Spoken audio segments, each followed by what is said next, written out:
please, now. Yeah. Thank you. What is the legal basis for the authority that the Obama administration gave itself to attack anyone who's attacking Syrian opposition forces that the U.S. trains? The legal authority. Yes, legal basis.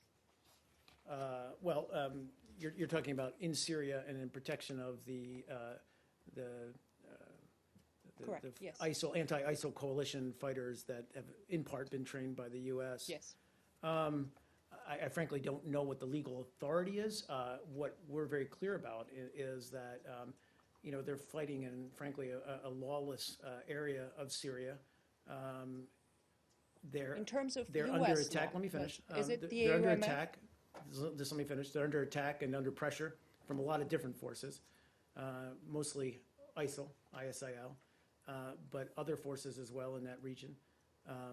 And I think what we were trying to convey, and we talked about this yesterday, is the fact that we're bringing airstrikes to bear on ISIL in that area as they advance on ISIL-held territory or ISIL-held territory, and supporting them in that way, and that's actually been effective in fighting ISIL. It's a very complex and fluid situation, I get that.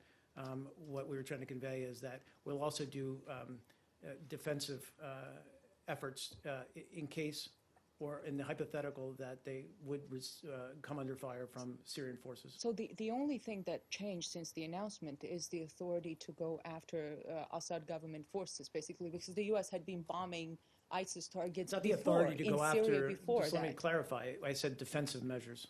Yes, but I'm sorry, but what would be the legal basis for attacking Syrian government forces? Is that the AUMF? Do you have congressional authorization for that? Well, again, we have, as part of the coalition, and obviously, but we've been carrying out airstrikes in that region for many months now, almost a year. And the same in defense of these groups, but also to help them gain territory back from ISIL. These are any type of effort to protect them from Syrian forces would be defensive in nature. But I'm not going to talk about the legal framework. But I'm sorry, but this is a major shift in policy. It's one thing to go after ISIS. It's something else to attack forces that threaten the forces that go after ISIS. Do you have congressional approval for that? Are you going to seek congressional approval for that? Under what authorization are you doing that? Whatever steps we took would be in close consultation with Congress. Oh, I'm sorry, but why do you think you don't need a UN Security Council decision on this? What's that? Why don't we think we need one? You don't need We're one. obviously in close Because consultations the with US the UN thinks that Security Council. Syria is a very complex situation. I've said this multiple times. We want to see ultimately a political solution to the situation in Syria. We've been very clear about that. In fact, the Secretary just met with both the Saudi Foreign Minister as well as the Russian Foreign Minister in Doha yesterday. And they talked about Syria yes, but and how to resolve the situation there. Let me finish. Excuse me. So we're clearly committed to working through the UN to bring about a political solution via the Geneva Communique to the situation in Syria. All we're talking about right here is the fact that we would take defensive actions as needed to protect these forces that are fighting ISIL on the ground in northern Syria. But you don't have a UN Security Council approval. You don't have congressional approval for that. Under what basis is the administration acting in this case? Again, we're working with Congress on all of these issues in close consultation with them, and I'll leave it at that. Saeed. Do you have the green light? Yeah, sure. Saeed, go ahead. Do you have their green light? Consultations is one thing, but do you... I direct you to Congress.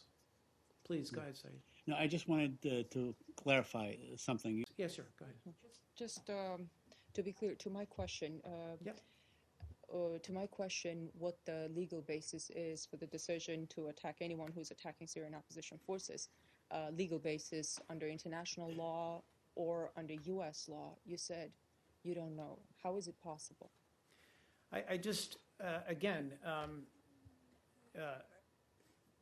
we've been carrying airstrikes out in northern Syria against ISIL.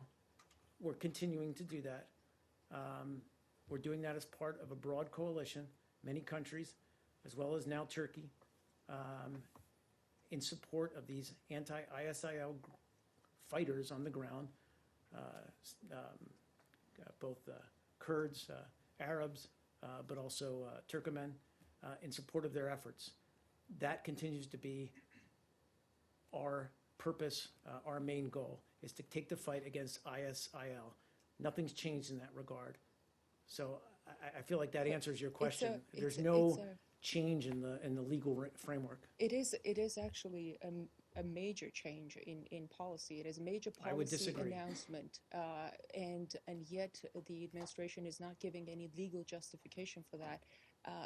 Respectfully, I possible? disagree, and I'm going to move on because I'm under a time limitation. Please go ahead. Sorry, back on Japan, but a different topic. Yeah, sure.